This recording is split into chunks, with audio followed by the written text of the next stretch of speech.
Netrukus matysite, Lietuvoje klasikinio enduro žvaigždžių desantas ir be kompromisė kova ant kilimo, kur laimėti galima ir labai greitai. Rubrikoje renginių anonsas apie tai, ką verta pamatyti. Išpuoselėtas kūnas, ilgakojos gražuolės, ateik ir savo akimis pamatyk, kaip tobulo kūno grožis virsta menu. 15-osios atviros Vilniaus kultūrizmo ir fitneso pirmenybės jau gegužės 12 dieną. Vilniaus kultūros, pramogų ir sporto rūmuose Žirmūnų gatvė 1. Varžybų pradžia 12. Finaliniai pasirodymai 18 valandą. Motokrosas sudrebins Žemaitiją. Gegužės 12-13 dienomis Plungėje vyks Lietuvos motokroso čempionato ir motokroso taurės antrasis etapas. Lietuvos motociklų sporto federacija kviečia gyvai pamatyti šių dienų motokroso žvaigždes. Palaikymas – geriausia motyvacija tiems, kurie suks ratus, kels dulkes ir kils į orą. Norite pamatyti, kaip varžosi geriausi šauliai, tada gegužės 12 ir 13 dienomis atvykite į Jurbarką. Į tradicinės bendrovės Oksalis varžybas Norma Zauer Cup 2012. Jurbarke Oksalių šaudymo centre taip pat vyks ir individualių kombinuoto medžioklinio šaudymo varžybų Lietuvos taurė antrasis etapas. 2 dienų šaudymo šventė dovanos puikų reginį ir gerą nuotaiką. Vienos vyriškiausių motosporto šakų motobolo atstovai pradeda sezoną. Kretingos Milda Skuodo Bartuva, kuriai iš šių komandų apvalus kamuolys bus geriausias sąjungininkas. Gegužės 19 dieną 17 valandą ateik ir savo akimis pamatyk greičio ir ekspresijos derinį Kretingos motodrome. Tai reikia šį žaidimą pamatyti gyvai ir tapsi jo gerbėjų.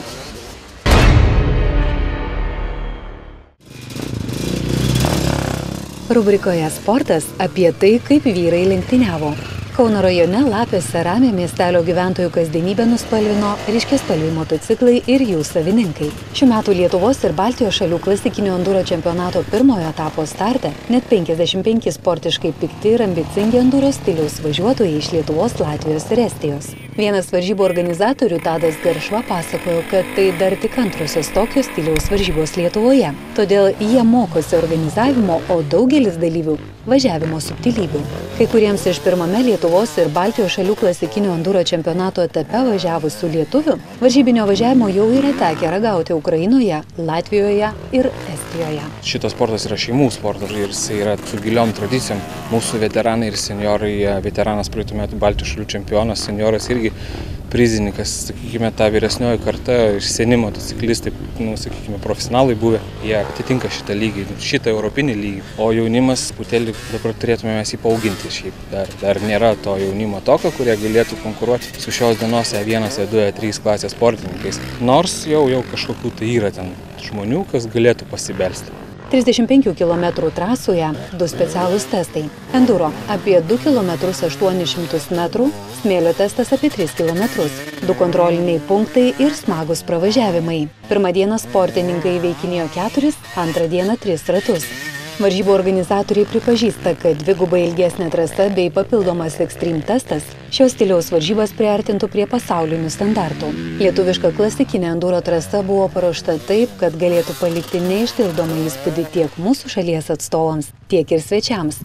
Enduro testas, jisai iš tikrųjų toks labai yra įdomus ir pakankamai klastingas ir sudėtingas molio pagrindų ir vieno smėlio testas. Tai jisai toks iš tikrųjų labai geras, jisai vykęs, jisai pakankamai greitas, techniškas ir reikalauja ir sportininkų meistriškumo. Šiaip tiek šitas testas, tiek anas jie yra pakankamai aukšto lygio.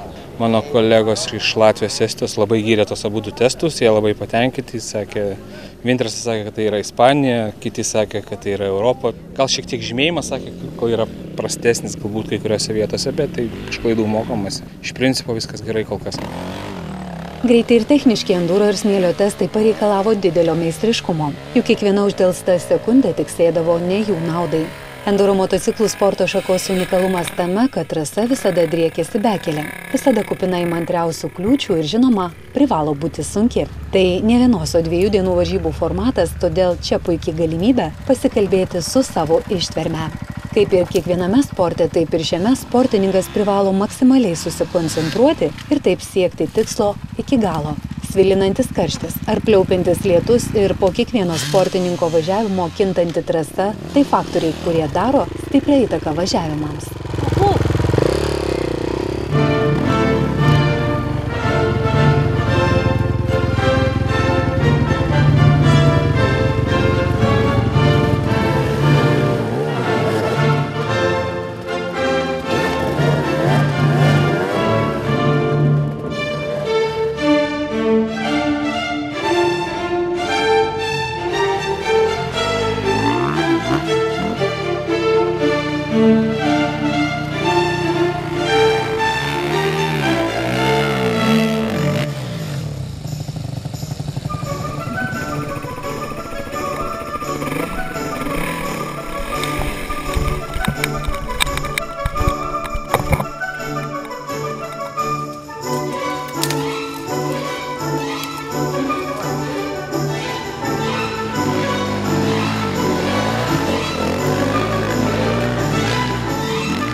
Enduro trasa tai visada labai įvairus reljefas, todėl intriga užsimezga nuo pat pirmų starto minučių.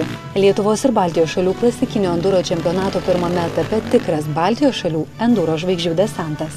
Tarp garsių vardų ir buvę šių metų Lietuvos atstovas Dakaro ralyje Gintautas Igaris. Seniorų klasėje po 2 dienų važiavimo užėmęs 2 vietą. Enduro moto stiliaus važiuotojai lengvų kelių neieško, todėl savaitgalis stebint juos pakrauna puikiu adrenalino užtaisu. Sezonas tik prasidėjo, todėl bent kartą privalu rasti laiko ir turbo enduro emocijų paketą patirti drauge. Šiaip tai tokia mintis yra daug sportininkų, krosistų, kurie jau galbūt kros yra per seni, tai mes juos labai norėtume pakviesti išbandyti save enduro trasose, nes jie tikrai čia save rastų ir dar labai daug galėtų kur realizuoti ir tuo pačiu pakelti tą Lietuvos enduro kartelę.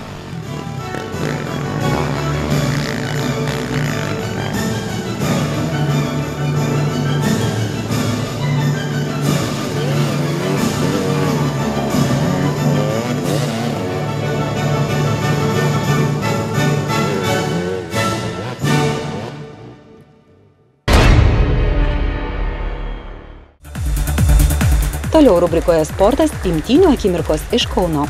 Savaitgalį praūžęs tarptautinis graikų romėnų imtynių turnyras Kauno taurė tapo tikra švente visiems šio kovos meno gerbėjams. Nepaslaptis, kad imtynės seniausia žmonijos sugalvota sporto šaka. Daugiau stipriosios lyties dalies fizinio ugdymo priemonė sutinkama kiekvienos šalies tautomankštoje. Imtynės sudarė didelę senovės laikų Graikijos olimpinių žaidynių programos dalį. Todėl antikinio stiliaus imtynės vadinamos graikų bei romėnų imtynėmis. Tai, kas turi gilias tradicijas, ko gero yra amžina ir visada turės daugybę pasekėjų.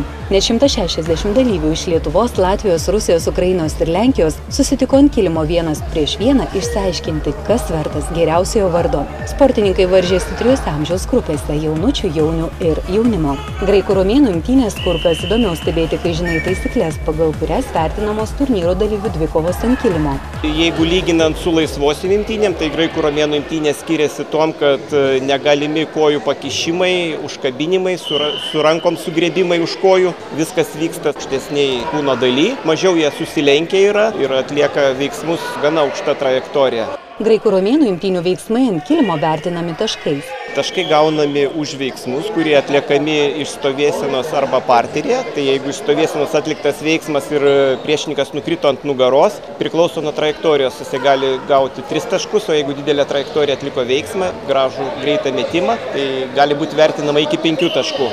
Parteryje už įvairius tritinimus, kada žmogus papuola vadinamąją pavojingą padėtį. Pavojinga padėtis tai yra, kai jisai stovi ant imtynių tilto, sakysim, pasivertęs mentimis į kilimą, tai jau yra skaičiuojami taškai. Taip pat gali būti 1 taškas gaunamas stovėsenoje, kada žmogus parklupdomas į parterį arba ant pilvo, kada nukrenta jisai skaitos nepilnavertis veiksmas, kada jis nenukrenta ant nugaros. Jeigu taškais, tai reikia laimėti 2 kėlinukus iš 3, o jeigu gryną pergalę pasiekti, tai žmogus turi būti paguldomas ant menčių. Kova nutraukiama ir skaitosi, kad jis laimėjo gryną pergalę. Per visus šio turnyro gyvavimo metus jis spėjo išaugti ir tapti ne tik populiariu, bet ir prestižiniu. Turnyrą pradėjom vykdyti 2007 metais.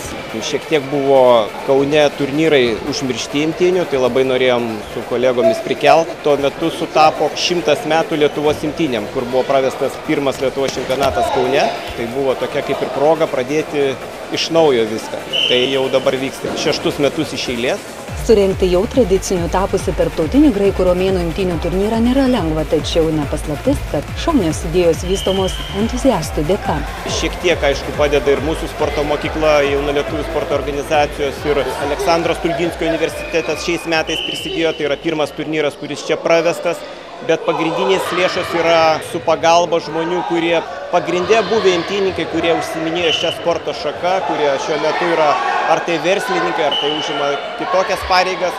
Tai jie labai iš entuziazmo labai sutiko padėti nuo pat pradžių turnyro organizavimo. Aišku, su kiekvienais metais jų atsiranda vis daugiau, nes tai mato, kad tai yra rimtas turnyras, o ne šiaip vienam kartui, kad šis turnyras yra tradicinis. Vienas turnyro organizatorius Saulius Liaugminas pasakojo, kad pačioje pradžioje nebuvo lengva suburti gausias dalyvių gretas ir prisikviesti sportininkų iš kitų šalių. Tačiau turnyrui gerą vardą suteikia nuoseklus darbas ir kasmet daugėjantis gerų atsiliepimų kiekis pagaliau šį renginį kilstelėjo į aukštesnį lygį.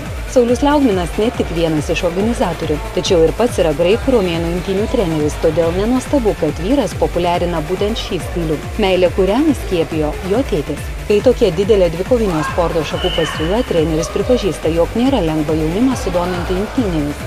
Jeigu kalbant apie mūsų miestą, Kaune, tai yra labai didelis sporto šakų pasirinkimas ir kaip visą laiką pirmiausiai vaikai praeina krepšinius, futbolus ir jeigu atranda šitą sporto šaką, tai dažniausiai pasilieka. Aišku, tai yra vyriška sporto šaka, daug kas bijo ir traumų įvairių, bet manau, kad kiekvienoje sporto šakoje tų traumų galimybė gauti traumą yra gana nemaža.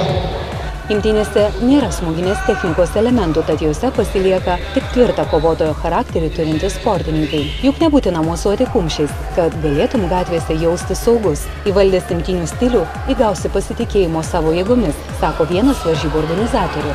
2 dienas vykęs tarptautinis graikų romėnų imtynių turnyras Kauno Taurė leido pajusti šio dvikovų stiliaus pasiekėjams, jog masiškumas puikus motyvacijos šaltinis mąstant apie tai, ar teisingų sportinių kelių pasukai.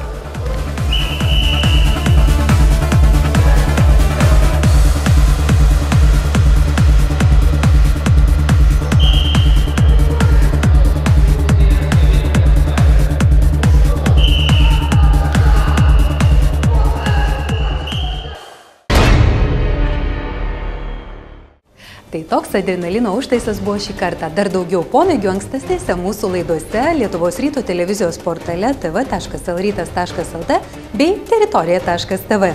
Gražaus sekmadienio su Lietuvos ryto televizija. Sudie.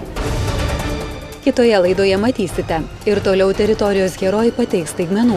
Ekspedicijoje Baltosios naktis neplanuota įvykių seka. Šaudykloje šūvių serijos ir varžytuvės. Pamatysite, kaip išpuoselėto kūno grožis virsta menu ir kaip snukerio meistrai kovojo dėl prestižinės pergalės.